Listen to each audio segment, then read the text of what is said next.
Hey guys, how you all. तो personality test का एक टॉपिक हमारा रहता था, तो ये मैंने आपको यहाँ पे शॉर्ट में कवर करवाया है। पर्सनालिटी टेस्ट बेसिकली दो तरह के होते हैं, प्रोजेक्टिव और नॉन प्रोजेक्टिव। नॉन प्रोजेक्टिव की हम पहले बात करते हैं, तो इसमें आपका MMPI आता है, पेपर पेंसिल टेस्ट है, ये सारे नॉन प्रोजेक्टिव वाले।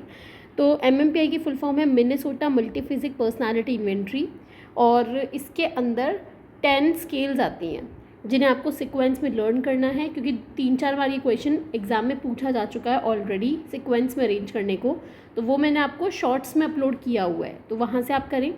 इसके अलावा यहाँ पे स्केल्स कौन कौन सी है, तो यहाँ पे लाई स्केल है, ये बात आपको याद होनी चाहिए। बाकी स्केल्स फिर भी एक घड़ी आप इग्नोर कर सकते हो, बट लाई स्केल किस में है और किस में नहीं, that is most frequently asked question.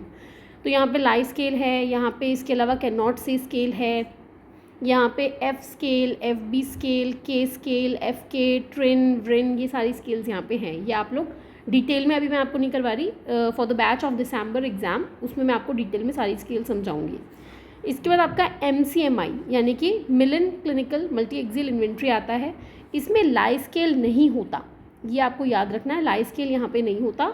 यहाँ पे VXYZ स्केल्स हैं, ठीक है, यहाँ पे आपको ये चीज़ याद रखनी है।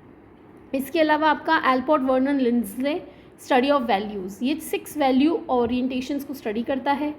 फोर्स चॉइस है, इप्सेटिव है। इप्सेटिव का मतलब कि आपने अगर फर्स्ट में जो आंसर दिया है, अगला आंसर उस पर डिपेंड करता है आपके प्रीवियस आंसर पे, तो वो आपको पता होना चाहिए इप्सेटिव का मतलब। EPPS Edwards personal preference schedule, ये भी फोर्स चॉइस है, ऑब्जेक्टिव है, नॉन प्रोजेक्टिव है, और इसमें 15 स्केल्स को असेस किया जाता है, तो वो आपको लर्न करने की ज़रूरत नहीं है।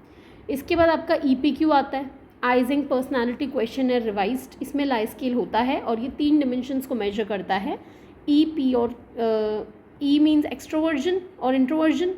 इसके अलावा एक होता है आपका न्यूरोटिसिज्म और एक होता है आपका साइकोटिसिज्म, ये 3 चीज़ों को ये मेजर करता है, आइजिंग ने इसको बनाया है, ठीक है। इसके अलावा आपका 16PF आ गया, ये फोर्स चॉइस है, इसमें ग्लोबल 5 स्केल्स भी होती हैं, वैसे 16 डिमेंशंस मेजर करता है, उनमें से टॉप 5 को आप ग्लोबल 5 कहते हैं। देन आपका NEO-PIR, ये बिग 5 फैक्टर्स जो आपका ओशियन वाला है उसे ये असेस करता है, इसमें कोई लाई स्केल नहीं है, ये आपको याद रखने की ज़रूरत है। ओके फाइन, अब प्रोजेक्टिव की बात करते हैं, तो सबसे ज़्यादा हाईएस्ट इन प्रोजेक्शन टेक्निक आपका रॉर्शाश होता है, सबसे ज़्यादा एम्बिग्विटी इसमें होती है। इंक ब्लॉट आपको पता होगा, कार्ड होता है, उस कार्ड में ये बायलेटरली सिमेट्रिकल है, मतलब left side is equal to right side, okay. और इंक ब्लॉट होते हैं, इंक के कुछ छींटे होते हैं, उनमें बहुत ज़्यादा एम्बिग्विटी होती है, कोई उसे कुछ भी इंटरप्रेट कर सकता है। तो 10 कार्ड होते हैं कुल में, 5 black and white, 2 red and grey और 3 मल्टी कलर्ड होते हैं, और 4 डिमेंशंस पे इसको असेस करते हैं, लोकेशन, डिटर्मिनेंट, कंटेंट और पॉपुलैरिटी। इस तरीके से इसकी स्कोरिंग की जाती है। इसके बाद आपका TAT आता है, मॉर्गन एंड मरे का है ये जो नीड्स हैं, जो मरे ने दी थी नीड्स, उस पर बेस्ड है ये। इसमें आपको कुछ कार्ड्स दिखाए जाते हैं, 30 ब्लैक एंड वाइट हैं और एक ब्लैंक कार्ड है, ब्लैंक खाली कार्ड, और ये गर्ल्स, बॉयज़, मेल, फीमेल के लिए डेजिग्नेटेड होता है, कौन सा किसके लिए एप्लीकेबल होगा। कुछ कुछ क्लबिंग में भी लगाए जा सकते हैं, सिमिलर भी कई अपनाए जा सकते हैं, और ये फ़ोटोज़ दिखा करके उनसे स्टोरी बनाने के लिए कहा जाता है क्लाइंट से, और उस स्टोरी के बेसिस पे उसका पर्सनालिटी का असेसमेंट किया जाता है। आपकी नीड्स, प्रेसेस को ये एक्सप्लेन करता है।